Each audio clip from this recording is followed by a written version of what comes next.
कई सारी चीजें हैं जिनके जवाब अभी तक साइंस के पास नहीं है। अल्जाइमर एक ऐसी बीमारी है जिसका कोई भी इलाज अभी तक नहीं बन पाया है। इस बीमारी में इंसान सारी चीजें भूलने लगता है और धीरे धीरे ब्रेन काम करना बंद कर देता है। एक थ्योरी ये बताई जाती है कि कई सारे प्रोटीन इकट्ठा हो जाते हैं जिसे एमिलॉइड कहते हैं, इसी वजह से ये बीमारी होती है। लेकिन जो ड्रग्स एमिलॉइड को ठीक करने में काम आता है, वो ड्रग अल्जाइमर को ठीक नहीं कर सकता है।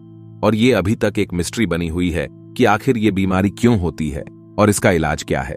दूसरा है स्लाइम मोल्ड। ये देखने में एक सिंपल ऑर्गेनिज्म है, लेकिन इसके साथ ये काफी कॉम्प्लेक्स भी होता है। इन्हें सिंगल सेल ऑर्गेनिज्म भी कहा जाता है और अलग अलग स्लाइम मोल्ड मिलकर एक दूसरे के साथ जुड़कर बॉन्ड बना लेते हैं और कठिन से कठिन मेज पजल, जिसे हिंदी में भूल भुलैया भी कहा जाता है, ये आसानी से पजल्स को सॉल्व कर सकते हैं और खुद की सोच रखने की क्षमता भी रखते हैं। हम स्लाइम मोल्ड के बारे में तब सोचने पर मजबूर हो जाते हैं जब हमें पता चलता है कि इनके पास एक भी ब्रेन सेल नहीं है और ये एक मिस्ट्री है कि इनका मैकेनिज्म बिना किसी सिंगल ब्रेन सेल के कैसे काम कर सकता है। तीसरा है बॉल लाइटनिंग। पिछले कई सालों में हवा में तैरती हुई लाइट की बॉल देखी गई है।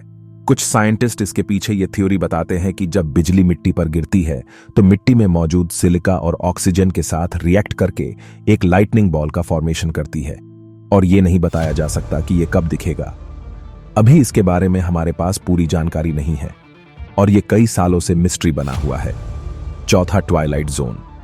जब आप समुद्र की गहराई में जाते जाएंगे तब एक समय ऐसा आएगा जहां पर लाइट भी नहीं पहुंच पाती है और 200 मीटर नीचे के सरफेस को ट्वाइलाइट जोन कहते हैं, जहां पर पूरी तरह से अंधेरा हो जाता है और इसी के साथ हमें नहीं पता चलता कि समुद्र की गहराइयों में क्या छुपा है।